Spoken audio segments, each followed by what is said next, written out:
So that was like the time that it finally started to change. So, and again, when I met you, I had a buddy who, and the weight loss surgery was just starting to be new. Everybody was doing either the bands. The bypass wasn't as popular. It was mostly the bands. And that's when I did guest speaking over at Miriam Hospital to the gastric bypass support group. So everything was still, like, people were still very tentative. They didn't know how safe it was. Everything, because if you looked into it, there was only a few people doing it. It was mostly in like the bigger cities. Nobody in Providence was doing it. The success rate was very low. The mortality rate was very high.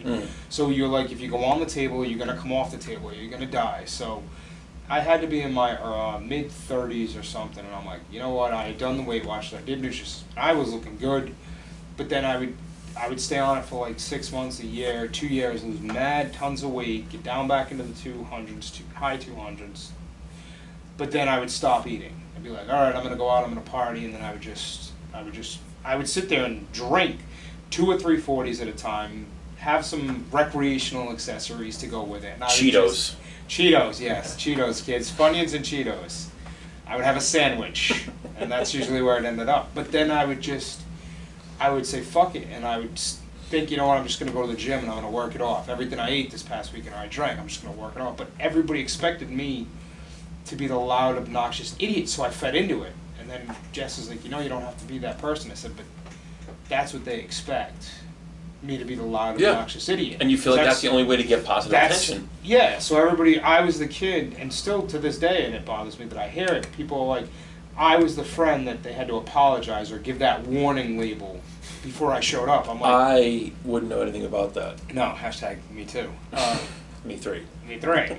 But that was the hardest thing to deal with. Everybody's like, well, we don't really want to hang out with you because you sometimes go too far. I'm like, that's what you guys expect. I'm the wild, crazy And you thought idiot. you were playing into it. I thought I was playing it. Yeah, I'm the one that would drop trow and just go streaking through the streets in the middle of the day, or just go put my head through a plate glass window because it'd be funny and I wouldn't feel it.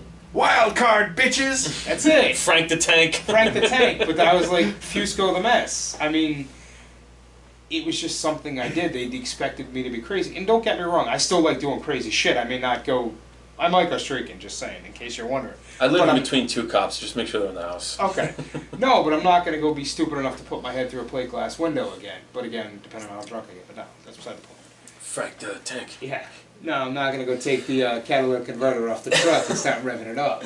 So it's like I said, it's interesting to me to see how you absolutely changed your whole persona. Yeah, so... Just based on what you thought people wanted to see. So when I met you, like I said, I had a buddy who was going through it. He was close to 600 pounds. He was driving to Mass General, and that was where the safest one around in the early 2000s.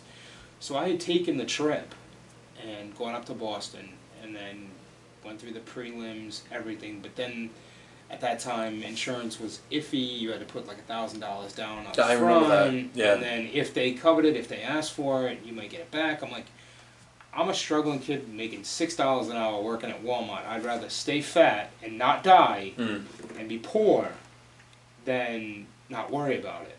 So I just started seeing, I just smashed. I did the Nutrisystem, we did Weight Watchers. And, you know, at times I'd go on the diets. I'd be up, I'd be down, I'd be up, I'd be down. Then I got into a car accident, not severe, but then I stopped working out again. And then so you know what, I stayed big. And then fast forward to still seeing you in and out between when you were over at that other nutrition to when you had your own. Still, I was still big, and we were much closer now, so we were always talking, we were always figuring things out. So then it was probably 2012, I was working at Best Buy in the appliance area, and no, sorry, I was at Home Depot, then I had left that to go to Best Buy, but I'd always have this pain. And I'd be like, there's something wrong with my abdomen. And I had like this little bulge in my stomach, and not just in my pants, which I know you enjoy. No, I had It's a different issue. It is. I wish it was still as big as the bulge. I had like this giant softball bulge in my stomach that would pop out. Double hernia, right? Yeah, it was actually the intestine ripped open from the lifting or something, and it popped out. So I would have the intestine was literally pushing out of me like an alien. And you could push it back in. I could push it back in, depending on how the day was. I'd have to medicate, whatever. You talk about getting freaked out and your stomach starts falling out of you. Yeah, and that's basically what it was. And I was self-medicating. I was doing anything. I was drinking heavily, self-medicating. I was doing a lot of things just to pass the time because, I was, like I said, I was at Home Depot trying to prove myself. I'd work 12, 14, 16, 18-hour days, go home, sleep, go back and do it again because I needed to pay the bills, and that's always been my thing, is making sure that myself and Jess had everything we needed to take care of us. So the whole surgery thing went away. Forgot about it, didn't want to do it. Probably around it was 2007 or 8. You might have still been at that fitness shop. I was, yeah. It was 2012. Yeah, so right around in there, my uncle, he was in his 40s, everything. He ended up dying, and we think it was the diabetes, everything. So I said at that point, I'm not going to die fat. So I went on this crash diet. I remember this. I was doing 6 saltine crackers and 1 turkey sandwich, just plain turkey, white bread, and mustard. That was my snack. That was my lunch. And everything else was little fruits. And I lost mad weight fast. But then my body, and I didn't let up on my lifting. And one day I'm sitting and it was around Christmas. I was doing something and all of a sudden I felt the back pop, and then I was done. I'm like, I can't move. And I was down for probably a month and a half because I popped it out so bad. I slipped a disc and I refused to have surgery. I was never ever wanted back surgery. No, because you never the same afterwards. No, I would just see a chiropractor, do my thing. So then the weight just came back, and then again I did the fad diets, everything. So now come to Jess and I are getting married. We have issues that our sister ends up passing away, so then she was only 19, but we just kept eating. Then we had our mom, and I just kept eating, what have you. So stress. We had broken off the engagement because we were engaged once. We were in a ring. Stuff happened with her sister. We broke up. We fought, and I told her the ring was garbage. She went and did her thing. I went and did mine. We just went and lived our separate life for a while. So, I was living on my own. My parents, at that point, had lost the house that we lived in, my childhood home, to the bank. Because with the 80s and 90s, the banking crisis, they just didn't know any better. So I was living on my own, so it was either mom making the dinner, still thinking I had all those friends coming over, so she'd make a plate of lasagna.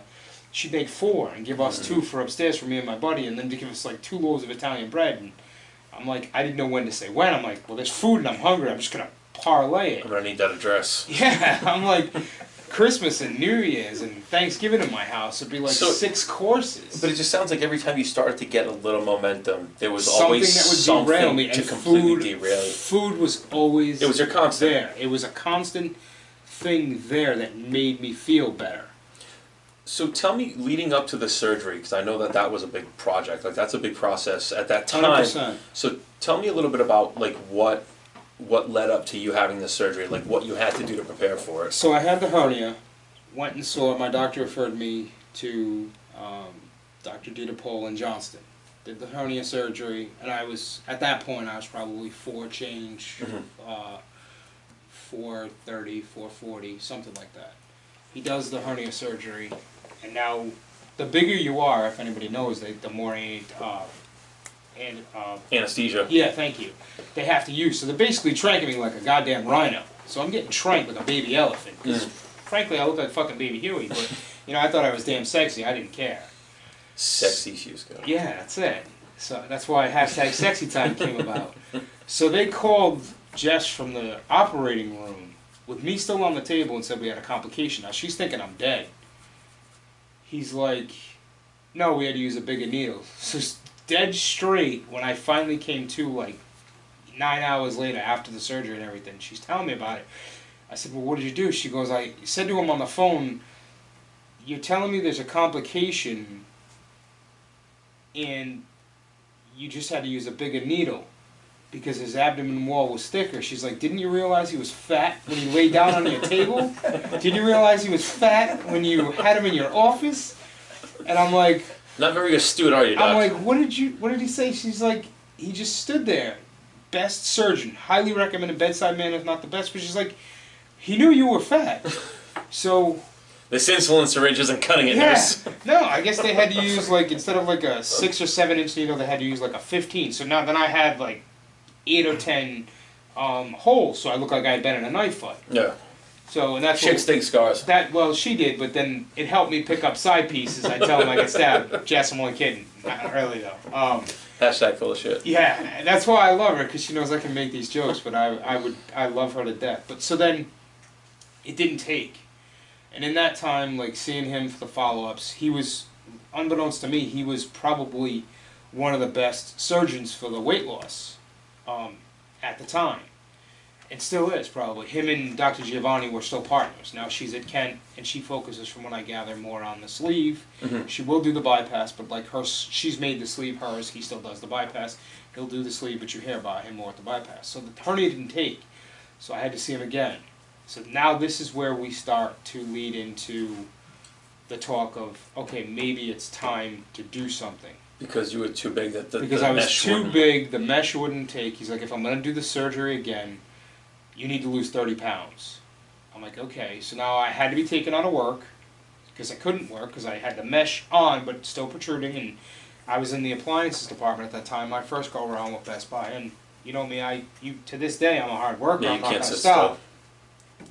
Oh, that's gotten much worse now that I have energy. So he's like, you need to go on, and at that time he called it the Marion diet, which was just starting to become popular with bypass patients and everything. So he's like, do the hernia surgery, go on the shakes. You have 3 shakes a day and a small meal at night. And then as soon as you get 30 pounds off, you can get your hernia surgery.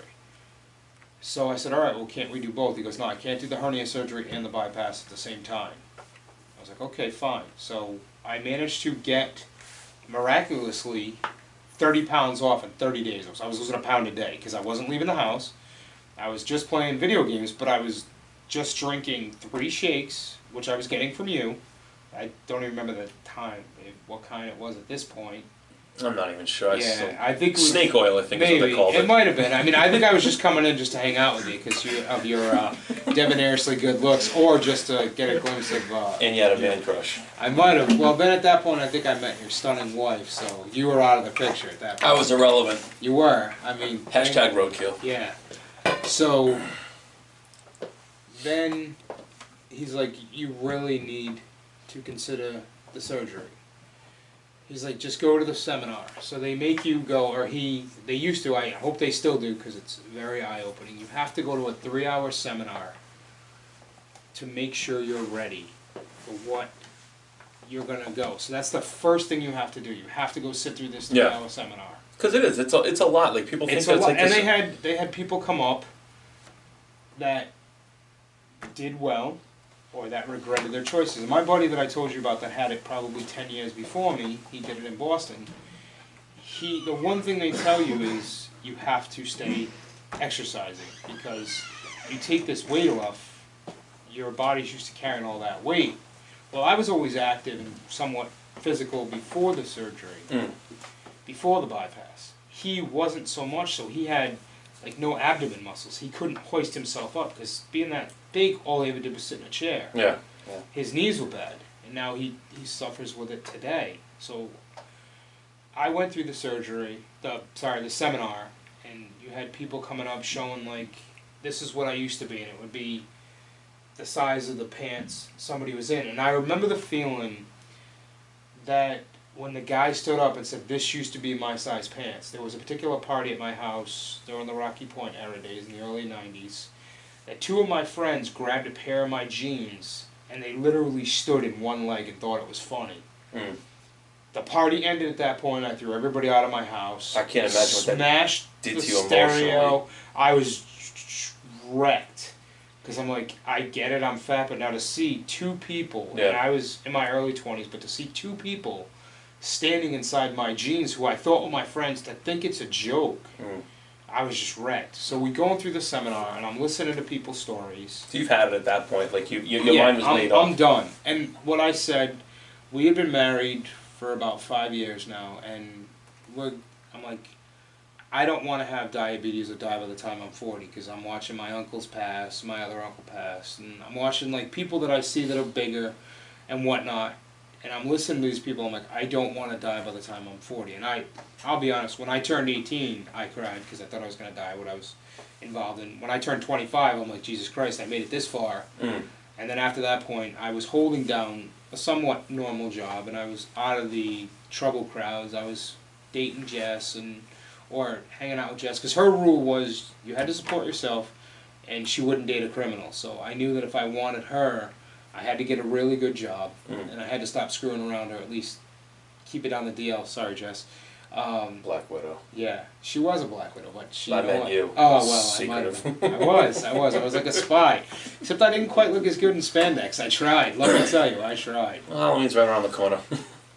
I got that special picture and that outfit picked out for you. But no, so you go through this and you hear everybody's emotional stories, and you're like, all right, if I'm going to do this, am I going to stick with it? Because my buddy that had it done years prior to me, his wife had it done, but she wasn't from around here, or his ex-wife had it done, and she wasn't from around here, so she hated our food. She hated the regimen they put you on.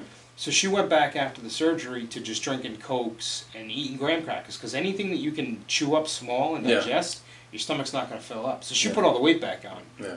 And God rest her soul, she's not with us anymore, but that was for other reasons, not overweight. But so I'm sitting there and I'm listening to people. I'm like, all right, well, I want to do this. And Jess is like, are you sure? I said, yes, this is something I want to do because I want to be around for you. She goes, I don't want you to do it for me, I want you to do it for you. I said, what you're not realizing is I'm doing it for me, but I'm doing it so I'm here for you. She's like, fine, whatever your reasons are your reasons.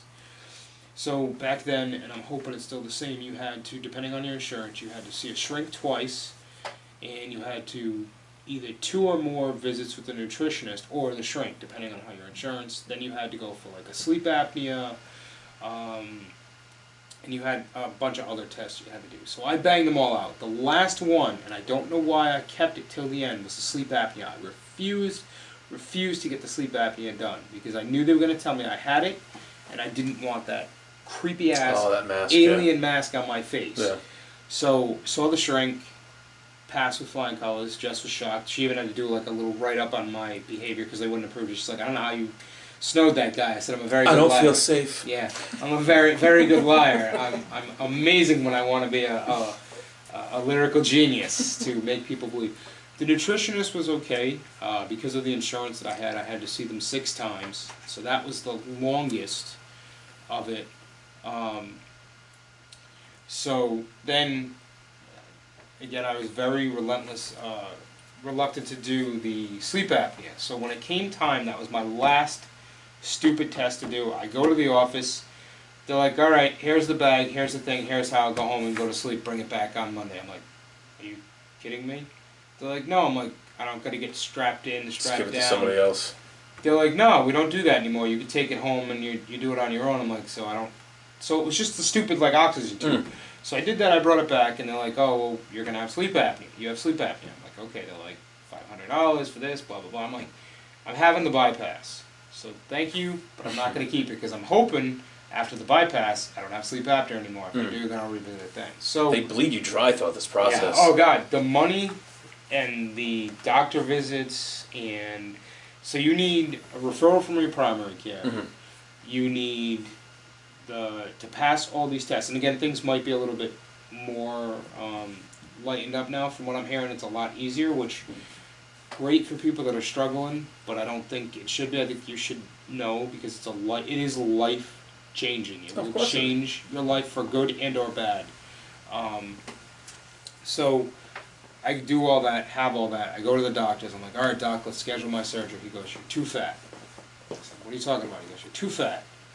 I said, I know. That's why I'm having the bypass. He goes, no. Remember when I did your hernia? He goes through the spiel. I made you go on the liquid diet, made you lose weight. I said, yeah. So now at this point, I'm still working my regular job, but I was so heavy I stopped wearing jeans. I was just wearing like workout pants. So I must have, when they weighed me, I was close to 500, if not over 500 pounds. So he's like, you need to go on the Miriam diet again. I'm like, so the one that you originally had to go on to lose the 30 pounds. He's like, I want you to lose 30 plus pounds, so then I'll do the surgery. So I'm like, all right. So at that point, you would have dropped, what, 60 altogether? At that point, now I would have dropped 60. Yeah. So, so what I didn't realize was that after the hernia surgery, that I put the weight back on. I thought I was doing good, but then obviously if I wasn't wearing jeans or anything, the weight was coming back on twofold. And that was my problem. Every time I would stop dieting, the weight would come back twofold, so I would be counterproductive. Yeah. So I had my goal set. I'm like, I'm giving myself one goddamn month to make weight. I want this surgery. If I'm going to do it, I'm doing it now. Did the liquid diet, stuck to the diet, went into the office, and it was that blizzard that we had that when it shut down the roads that Friday. Remember that blizzard with all the school buses? So it was the following Monday. I had to drive to East Providence because his Johnson office was closed. I walk in, they're like, you are 1 pound too heavy. I'm like, are you kidding me? He's like, no, I told you 30 pounds. I'm like, take off for the clothes. He goes, no, 30 pounds. I said, fine. Went home, bawled my eyes out the whole way home. Jess was like, what's going on? I'm like, they just refused my surgery. I was a fucking, excuse my expression, an absolute mess. I can imagine. Just wanted to throw my hands up, quit. After everything I just worked for, I'm like, I'm finally getting it done. 1 pound. Went back the next week. I had lost 3 more pounds. I said, give me my goddamn surgery date. So I'm thinking, all right, it's going to be a couple of weeks. So this is May now when they finally say they're going to schedule me. So after, like, they did the initial blizzard, they're like, you lose 30 pounds. So I waited. So it took me till May or so. Then I went back in. He's like, all right, your surgery date is now June. I'm like, you said it was going to be quick. He goes, that's what I first have. So now... You got to keep that weight off. So I got to keep that weight off. So what my stupid ass does is I've talked to and everybody and anybody under the sun. They want to. I would try to support group, and for some people it works, some people it doesn't. For me it didn't, because it was, you heard the success stories, but then you heard like the people bragging success stories, like they were. You okay? No, yeah. Smack the I heard that pop filter. Yeah. So you have like the success stories. It was like the reformer smoker that like, hey, I was fat, now I'm better than everybody. I'm like, you're no different than me. They go there just hear themselves talk. You're no different than me. I'm not gonna say. So I didn't do the groups. I'm like, I'm just gonna talk to people, or I'm gonna do it on my own. I'm gonna use my family. Which the one thing I can say to anybody that's considering it, thinking of it, going through it, you have to lean on your goddamn family. If you don't have a support system that's going to be there, you're going to fail. It is not. This is not something you want to go by yourself. And that's the biggest thing I remember, because I went and spoke at the Miriam Hospital, the bypass group, a few times, and then they would send people over to me to the store. I'd give them the protein, things like that, and the liquid vitamin, multivitamins, things like that. But the biggest complaint was that, once the insurance stops paying for this, like, there's no support. It's like, okay, here you go. And it's just like kicking somebody out of rehab. Yeah. It's like, hey, you're on your own. And then most people, because I just remember you guys would get like these packets of paperwork. There was so much information. And they're literally asking you, hey, read this packet and go change your lifestyle. And the support, the post-op support for a brief period was suitable at best, and then it just completely dropped off. Yeah, and again, like I said, when I was doing it now the second time, the bands were kind of becoming a thing of the past, because people were realizing they were failing, so the people were either going to the sleeve or they were going to the full bypass, because the bands you'd have to keep going in, they'd have like a hole and they'd have to keep adjusting. Yeah. So you always had a hole, kind of little hole in your stomach. Correct. So that's why it wasn't as safe. So I'm like, I'm not doing that shit. If I'm doing it all, because I was always go big or go home.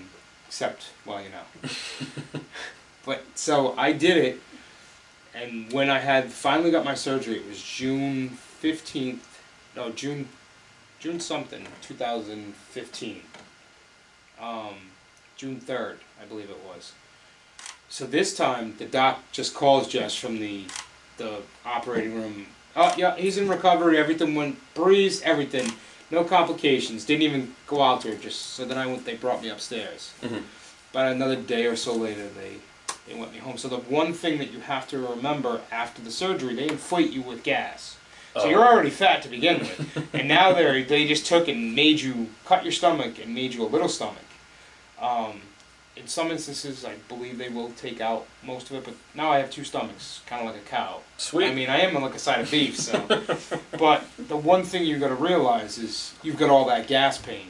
So now I'm literally Well, not, they have to pump up your cavity to make room for everything. yeah, so I'm not full of shit, but I'm full of air, and it hurts. It hurts so much. They're like, and the staff at Roger Williams on the bariatric wing to this day are still top notch in my book. They helped me during the hernia surgery, which while I was there during the hernia surgery the first time, even some of the staff made fun of me because of my weight. And I was on a bariatric wing, and Jess lost her mind because some of the nurses were making fun of my size. I'm like, even adults make fun of your size, and they're even sometimes worse than kids. But she took me to, she's like, we're going to go get you drugs. I'm like, okay. She's like, no, you're not going home to rest. You're going to Target. She took my ass in the middle of summer, shorts half hanging off me, whatever. She's like, who cares if people see your ass? You don't care. I'm like, okay. She's like, go toodle around Target. Go to the toy department. Look for Transformers or something. Because I'm like, I'm a giant kid. I earned it. She's like, I'm going to go get your pills. But you know what? The more I walked, the better I felt. So each day she'd come home, and we started walking down the stairs, then walking down the street, then it was to walking around the block, and then it progressed slowly from there. I wasn't able to work out for like 6 months or so. I can imagine, yeah. No alcohol for at least a year, and then when I finally had my first drink a year later, I was like, I don't really want this. You don't miss it, no. I'm like, it's just empty calories. I'd rather go get some kind of food, and I was cruising along. The weight was just pouring off. I mean, you saw me. Mm-hmm. I went from a 54 down to today, I'm at a 40, maybe a 38, depending. My lowest I hit was 274. Mm-hmm. And then I started to go back up a little bit because I started to eat bread again. My stomach expanded a little bit, so I was able to cheat. But in the beginning, I would have a bowl of soup, a little bit of Jell-O, sugar-free, and I'd be done. One of the things that stick out the most, and I love the kid to death, absolutely love him. Still one of my best friends, even though sometimes he's a shithead. We're at the mall, and I could eat Subway, but I couldn't have the bread or anything, so I would get like a cup of tuna, and I would eat like 4 or 5 bites, and then I'd be done. And he saw me eating it. He's like, "Well, where's your food?" I said, "It's right here." And it had to be like the size of one of their soup cups. He's like, "That's all you're getting?" I said, "Yeah." And I said, "Look, I'm already done." He goes, "What are you talking about? There's still a shit ton in there." I said, "I don't eat a lot anymore. Yeah. I can't. I physically can't. If I do, I will throw up or And that's a big thing. I will hurt." Yeah, you'll be in And pain. they tell you you're going to be in pain. You're going to you're going to throw up. You almost get like I forgot the exact name for it. It kind of feels like you're down. You're like sleepy. I forgot the exact name for it again because they told me if you like eat too much chocolate or anything. So I had like 4 or 5 bites and I'm like, I'm done. And I was still fairly new out of surgery, so I wasn't eating much. He looked at me and he goes, "I don't really even know who you are anymore. You're not the same person I remember." I said, "Why?" "Because I'm not the loud, boisterous fat guy." And we were at a party a few months before the surgery, like before I had everything, and we're all hanging out in the backyard, and I used to throw great parties. I never got an invite. You really weren't, we weren't hanging out then. I want the hot guy from the supplement store over my house. Yeah, well, again, had I known Bree, I would have invited you over. Needed the eye candy. There was too many dudes as it was. So this kid was literally faulting you because you had evolved at this point said to me, and didn't want to be your friend. I don't know how to, I don't know if he didn't want to be my friend, he just didn't know how to take me, because he would watch me go out, and we would go to the buffet and go up 5, 6, 7 times. And now it'd be like, buffet, I don't want a buffet. I don't even want it to be, because I can't even eat any of it. Yeah, no, there's no point. So, at one of the parties, like when I started changing and evolving with Jess, this kid that we were friends with for many years, he looks at me and goes, "When the fuck did you get a personality?" Because Jess had let me be me. She goes, "He's always had it. You guys just never let him have it." Yeah, because you felt like you had to be. I had to be an asshole, or I had to be loud, or I had to be a spectacle to take off the fact that I was as fucking size of a small car. Yeah, I mean, so. Isn't it amazing how you changed everybody around you? Yeah, and I mean, I've had my moments. I lost a lot of friends during this process. And again, Well, they probably weren't your friends. If that's the case, then you know what I mean? I won't say I wasn't a prick. I will not say I wasn't a prick, because again, learning to pull back the anger took me a lot more than it did to lose the weight. Even still, today, I still catch myself wanting to fly off the handle, because it's just who I am. I'm aggressive. It's just how I am. I just, even like now with the people I work with at Best Buy, I find myself... Well, retail, that'll test you. Yeah, but you know, when I did other jobs, I lost friends because of my attitude. And you know what? I try to get them back. If they either want to be around, they don't. But they have to understand this is who I'm going to be. This is how I'm going to be. I'm still going to be loud. I'm still going to be a lunatic, but I'm not going to be the big fat guy. Yeah, but you're comfortable in your own skin now. Now I'm more comfortable than I ever was. Yeah, you're not trying to live up to other people's expectations. No, I think that's a big thing, is you're Yeah, figuring so out who then you're I supposed to be. I had the surgery, and they want you to get to your goal weight and sustain it for at least a year before you do anything else. Because my main goal was have the surgery, then have the excess skin removal, and then really see the new me, get to me. So now I have the surgery, a year goes by, I'm at my goal weight, 275, whatever, 280, slip up a little bit, going for the excess skin removal. Now, what I will tell you is the process for that is almost as bad as the actual bypass, if not worse, for the hoops you got to jump through. You don't have to go see the nutritionist, you don't have to do any of that stuff, but you have to go to the surgeon, you have to get it approved, they have to deem it medically necessary. I'm like, what you don't understand is the pieces that you're taking off are somebody that I'm not. It's weighing me down. I'm like, if anybody remembers the movie, or saw the movie Click, with Adam Sandler, when he's flipping his belly, that's literally, I could do that. I could fucking flip my belly. I'm like, I could finally start to see my dick again, because my belly wasn't in the way. Hashtag, it's always been big enough to say, just kidding, ladies. But that's what it was. I had all that excess skin. I'm like, get it off of me. Yeah, it's like you're shedding the old you. It's So like symbolic but medically needed at the same time. Finally get that approved. I'm like, all right, well, what about my legs? What about my arms? They're like, well, that's usually not approved. I'm like, but that's not me. You don't understand. This is not who I am anymore. I'm carrying something around of who I'm not. So it plays psychologically it's a detriment to anybody that's going through it. I mean, I still talk to friends. I have a small group of friends that have had the surgeries, and we all stay close.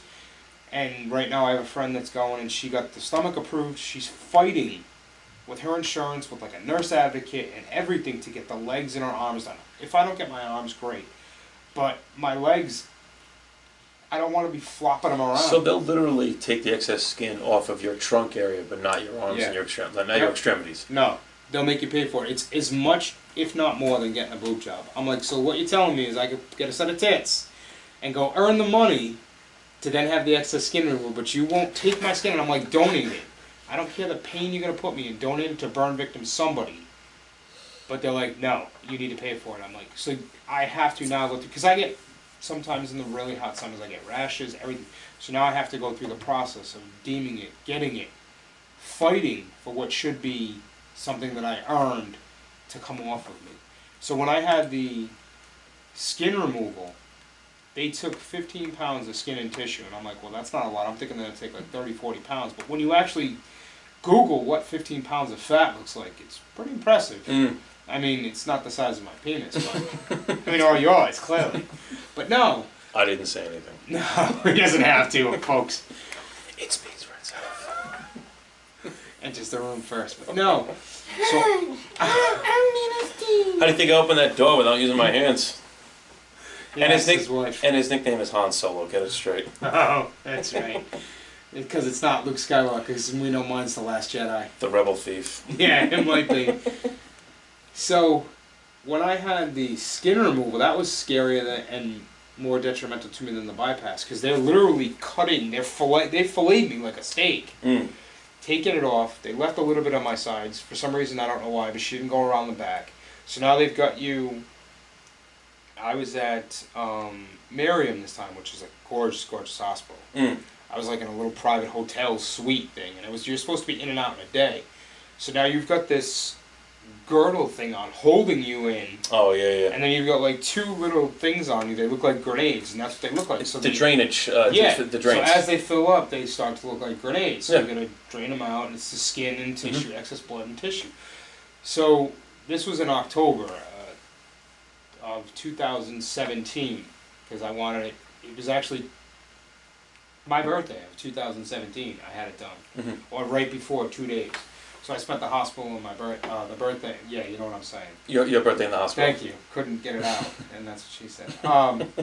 Or in. So as they're getting me, they're like, "We're gonna discharge you, sweet little nurse." And let me tell you, if anybody's gonna go to a hospital, go to Miriam, because they get a lot of med students. I was in heaven. So. Good for the ego. Yeah, it was real. Well, I'll tell you that in a minute. It wasn't that good. So I'm getting up to go, and they're like, "We're gonna check him out. We're gonna leave." So it's just Jess, myself, and one like nurse's aide or whatever. So I get up, get out of bed. I'm like, I'm gonna take a piss before I go home because I'm not gonna be able to stop. Because now I'm bandaged up. I got these grenades. I barely got shorts or anything on. Let me go to the bathroom. So whatever. As I'm standing up, I'm like, "Jess, something doesn't feel right." She's like, "What do you mean?" The next thing I know, I guess I grabbed for her, and she said, "You're quit playing." She said, "I fell back to the bed, and my eyes rolled back in my head." She starts screaming for help. They have to yank me, throw me back on the bed, and start basically working on me. So the crash team comes in now. So they're slapping me, trying to wake me up. So finally I come to. After about a minute and a half, 2 minutes, I come to. I'm like, looking around, I'm like, what's up, what's everybody doing? They're like, "You okay? You scared us." Now she's in a corner, and I guess when they're working on me, the social worker appears out of nowhere. Says, "Do you want to leave?" She goes, if he wakes up and I'm not in this room, you're going to have a bigger problem than trying to revive him, because he's going to freak out. He doesn't like hospitals. So they get me up. I'm like, "What's going on, guys?" And I'm clear as day, alert, everything's fine. They're like, you okay? You just scared us. We thought we lost you." I'm like, "What are you talking about? I was just trying to go to the bathroom." They're like, "No, you got up and your eyes rolled back in your head. We thought we were going to have to start working on you. We have the pat." I'm like, "No, I'm good." So they all start to leave. I'm like, "I just want to go to the bathroom." I get up again. I'm standing in the bathroom trying to take a piss, and next thing I know, I'm going down. Go down again. They grab me, they throw me in a chair, they start working on me again. I'm like, alright. So I'm like, alright, well, I still just want to take a piss. They're like, "Well, we'll let you use one of the porta seats now." I'm like, "No, I'm going to stand up like an adult, or I'm going to sit on this toilet and pee like a real man." I always sit. Yeah, well, it's so much better. I like how the water touches my balls. It's that fresh bidet. It is. Bidet. You splash a little bit. So I'm like, I am going to go to the bathroom myself. So I get out of the, finally go, and I'm going out. The next thing I know, as I'm walking back to the bed, I went down again. This time, the one of the drain hoses rips out. So now I'm squirting blood everywhere. They drag me from the incision hole. The girdle is everything. So they get me back in bed. Jess is like, "Is that okay?" Because Jess is trying to get me. The thing's squirting everywhere. They're like, so you look at the guy from, what do you call it, European Vacation. Yeah, It's just a flesh wound. So they finally get me. So now they're finally, I meet my cousin-in-law for the first day, so I'm finally back up. Come to find out, I lost a liter of blood. So all I can do is, as I'm laying there and I stay 5 more days, all I can do is look around, and in my joking manner, I see all these attractive women. I'm like, I don't want to sound rude or disgusting in any way, but there's a lot of hot women in this room. Where the hell did you all come from? They're like, "Oh, we are med students, what have you." I'm like, "Well, I'm just going to apologize right now." And Jess is in the room and she's dying. I said, "I just want to apologize for my junk. It's not usually like this. It's not up to par right now." Well, you just lost all that blood. Lost all that blood. It wasn't at peak. And I mean, these women were attractive. Jess is like, and it's not normally this pale. They're looking at Jess, and then she's like, "That's fine. He's just an idiot. I love him anyway." So, and I'm apologizing to all the times. But then I get home, and then now you see me as I am today when I post all my pics, post everything. And much more confident, different person. That's the big thing I notice is from when I first met you at Performance Nutrition till today, and you are 100% like a different person. Your personality, I mean, from my perspective, I just saw this person evolve and kind of come out of a shell. And I feel like this is who you're meant to be. Like this is, you know what I mean? So you went to, and it's weird. Everyone goes through something in life, but this was just your process. Yeah. Like I won't let my weight define me, and I tell anybody that's gonna go through it or wanting or thinking, I'll give you my number, morning, noon, or night. You can follow me on social media. You can ask anybody. Why don't you tell everyone how they can find you on social media? So I usually just have my Instagram. It's private, but if you really want to follow me, I can. Or actually, it's public now. It's Fuko79, Fuko 79, just like Stevie likes it. And my favorite hashtag, and everybody likes it, is hashtag Fusco Smash. Because you know what? Not only am I smashing the weights, but I'm smashing my goals every single day. Yeah, I don't absolutely. quit. It's not just about the weight loss. Your weight loss may not be your journey. It may be something you're struggling with. But if you smash that and don't give up, then you're going to get better through life. So anybody, I don't care if you're a friend, not a close friend, if it's your friend of a friend, if they're questioning or even considering whether it be the bypass or the sleeve, I'm an open book when it comes to that stuff. I will talk to anybody for as long as they need to talk them through, because it's a life-changing decision. And I was the best case and the worst case. I'm still struggling every day with food, with the weight, with knowing to get the rest of my surgeries done. So we're gonna work with you on that. I'm gonna have you come in when the training comes in, and we're gonna set up like a 30-day recap on this. We're gonna bring you back on, and we're gonna help keep you accountable. Yeah, We're gonna I put mean, a program together for you. I'm at the gym 5 to 7 days depending on my rotation. I do a stupid Snapchat filter a day just to keep it going. Say something stupid. It's not about me. It's just about letting people know that they're not alone. You can find them at Curves in Woonsocket. I am there. But, I mean, if it wasn't for people parking like lot. you and Bree, and especially my wife, and my parents, my family, the ones that never give up on me, I would have given up a long time ago. So now I pay everybody back with my stupid gestures, my stupid posts, to show them that, you know what, if I can do it, the kid that was going to give up, you shouldn't. No, absolutely not. Listen, Eric, thank you so much You're welcome, for stopping in today. So, like I said, I'm going to have you come back and we'll sit down with Wayne. And I'd like for us to help contribute to kind of keep this process going. I want to see you hit that. Is it 240, 245, I think we discussed? I would love to hit that. So let's do it then. Let's make that a goal. So, folks, that's going to do it for today from the Barty Shop. If you could please kindly like, subscribe, and share the page. So, from our Barty to yours, thank you very much, Mr. Fusco, for stopping in. And we'll talk to you soon. Thanks, guys.